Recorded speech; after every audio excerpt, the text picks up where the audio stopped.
All right, guys. Good morning, everybody. Tuesday, September 12th. Unfortunately, I didn't trade yesterday. To be honest with you, sleeping all day. Hi, thanks for watching my video. My name is Andrew Aziz and I'm the author of How to Day Trade for a Living. In this channel, I'm showing my daily trades on the US stock market. I hope that you enjoy the videos. Make sure to subscribe to our channel. Thanks for watching and welcome to my channel. But we had a really amazing event on Toronto. Thanks for everybody who came. I did my presentation on Toronto. I went with a suit for the keynote to speak. That was really nice. And after that, obviously, we went to a bar to just get some drinks and do socializing. It was very, very nice. Thanks for everybody who came and support. Ardi had one presentation. I had two presentations, and we had the booth. There are a lot of people came to the booth, and really, really appreciate that. There's a lot of pictures that we're gonna post it on our Flickr. On our website, you go, there is a Flickr album that have all of the pictures of meetups over there. But overall, it was a very, very good trading day. For those of you who are not watching my my book is for free, guys. If you're on YouTube, so it's free. On the Kindle version, it's free, so you can go How to Day Trade for a Living and download it for until tomorrow. So it's a promotion that we are running. Looking forward to really having that. And if you have read the book or are going to read the book, I appreciate an honest review on Amazon, whatever that you think. So today trading was, yesterday Tesla was amazing. Tesla ran up 10%. So looking at trades, Tesla was gapping up, and because of the upgrade that he had, and run up 10%. Unbelievable. When I wake up yesterday and I was really tired, and I said, wow, 10%. And I kind of know that today might be a good day of a volatility for that, and maybe continuation of that move up. So that's why at the open I looked at Tesla and tried to catch a 1 minute open range break up on it. So opened the strong, I went long here, and it did pop up at partial, and came down, and I got a stopped out. So that was my first trade that I need, and I got a stopped out. It was unfortunate, but again, when you're trading at the open, you have to be very, very careful. It did pop up, really didn't get a breakthrough, and I got a stopped out below the VWAP. And I know in this case, I know Paris is not here to share his trade with us, but I think he shorted that here. It was a very, very nice short that he took that here. But it came back up, and then on a 5 minute, it was a pattern that we call it bullish engulfing.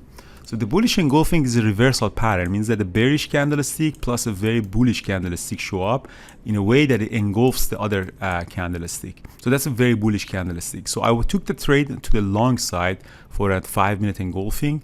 Popped up all the way up to the previous day close, partial, and then I added more on that for this consolidation for a really nice run up all the way up to 278. And this is extremely important to go through the chart based on 1 minute, because I'm trading based on 1 minute. So again, this really squeezed above the VWAP. 5 minute became a 5 minute engulfing. Go long at 271, partial out. Again, the level 2 is very bullish. You could see the signals on level 2. I'm going to actually show you that here. The level 2, you could constantly see that as the price is going up, the asks are getting bigger and bigger. So 276 here, that's why I added more on 274, because I saw that these signals of level 2, very important. I trade based on level 2. Again, the big asks are very bullish, even though this one is a very big seller, but because like a seller that is not desperate, so they're bringing ask higher and higher. It's like a bull market of housing. Your asking price when you sell the house, you want to sell the house, your asking price is higher and higher. You're not bringing it lower and lower. You're just, I want more and more, and people need to pay for that if they want. And as you see here, boom, 178, 276, and then boom, you popped up 30 cents quickly in a matter of 30 seconds, and another one at 278, and as you see, we actually popped up above 278. So these signals are really good when you want to add into that, or you're expecting setting up your profit targets on that. So that's very, very nice trading on that. So yeah, that was my trade, and after that Tesla did a 920. Again, another strategy that we call, this is a 920 trade. I personally didn't take it because I was really done with my day. That's a 920 trade, and I got stopped out at the break even, and now it seems that the market is really rolling over. So that was my trade on Tesla. So there was two trades, one of them got stopped out, and one of them was very profitable, so it turned out to be a very nice $8,000 profit on that. And now we're going to go to the AMD. So on AMD, what we did was AMD was a 1 minute opening range breakup or 2 minute opening range breakup. Let's take out and see what we got. So at the open, sold off, squeezed above the VWAP, and I went long here, very heavy size. AMD doesn't move much, but it has enough volume and liquidity that you take like 5,000, 10,000 shares on it easily. So took that long, popped up to the previous day close, all the way up to here, partialed out, and then I was really consolidating here. It would have been a nice place to add around here. But we didn't get, I didn't add into that. Eventually popped up all the way up to 106.20, and then I got out the last piece at the break-even point. So again, my trade management is based on that. When you start partialing, you bring your stop loss down all the way up to the break-even. So that's my break-even point, and that's why you don't want to pass it on this break-even point. And that's the nice one. I think I got about 1.5% move on that, which is pretty good. And as I mentioned, I closed these 2 trades. So 1 trade on AMD, 2 trades on Tesla, 3 trades in total, which is a really, really good number of the trading. And I have no other open position right now except some JEPQ and SSO, which is collecting some dividend and some growth on that, and see what the market is doing. Overall, I think Apple is selling off. Apple is having this iPhone 15 news released today, but as you see, it's really selling off. Oracle was earning trade and gap down really 13%, and a lot of people actually traded Oracle, including Brian. So Brian, you want to talk about your trades? Yeah, really, I only had one really good trade, and that was Oracle, where I traded it a few times. But I was selling off in the pre-market. I did take a little bit of a short there, covered it because I knew it kind of felt like it was going to pop up. And that's a rising devil, yes? Yeah, that's my rising devil trade. So it did. It literally popped up right to the VWAP. It was here. almost to the penny. It was perfect. Took a short there, and got almost a $2 move on it. So that was sort of my best trade and the main trade of the day. Nice, excellent. So Brian's rising devil strategy, for those of you who don't know quickly, especially on YouTube, is when you are dealing with a devil, it's like very red.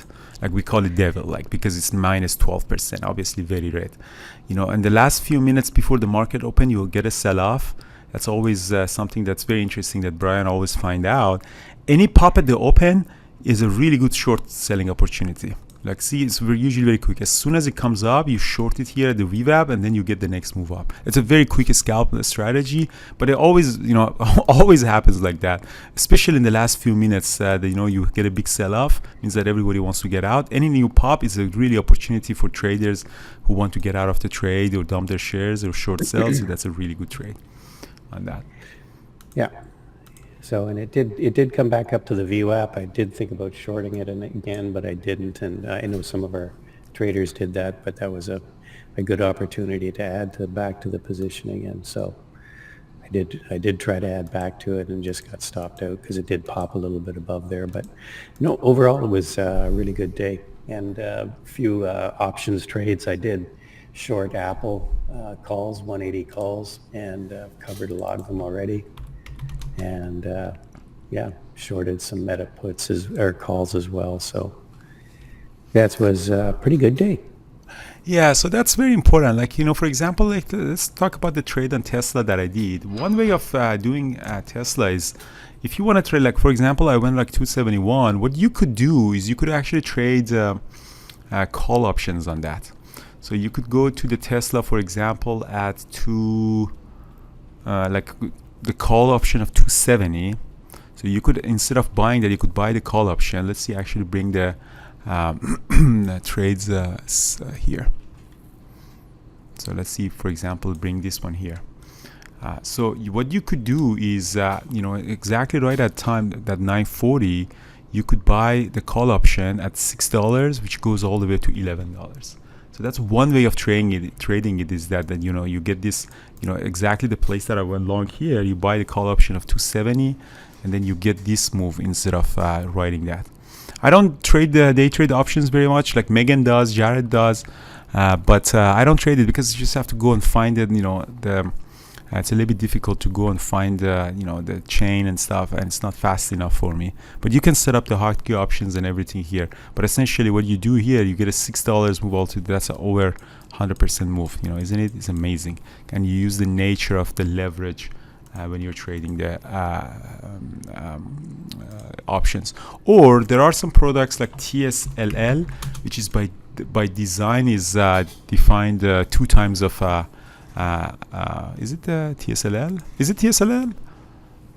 Yeah, there are some ETFs. Yeah, TSLA by design, I think it's designed for a 2 times leverage. So essentially what you can do is, you can trade this one. You can go long 17 here, like that was the place that I did, and you had a much significant more move on that. It's by design is designed as a leverage product, so 2 times of Tesla. So it looks like, for the people who have a smaller account, so you can really go with TSLA. The price action is directly following these guys. All right, so that's a good. That was a really good recap. Really appreciate, guys, everybody. So looking forward to see you all tonight in the webinar. Variable Traders is having almost daily webinars on different topics of technology, strategy, and psychology. So today, I think it's Tuesday. Who's having that presentation? Let's check it out. Thor, the king itself. Thor is going to give the how to utilize these pivot points. Very important. So as you know, guys, the really good trading. Thor is a really good trader, and obviously he's using these pivot points for taking these trades. Like he did a short on AMD, really amazing. And then now he's talking about the bookmap. So bookmap is something, a new tool that he's using, and it's pretty successful with that. Perfect. Looking forward to today's presentation, and really good trading day. Anyone, Brian? Anything from you? Yeah. No, that's good. Glad everyone could join us today, and have a good rest of the day, everybody. Keep it green. Awesome. Keep it green, guys. Thank you.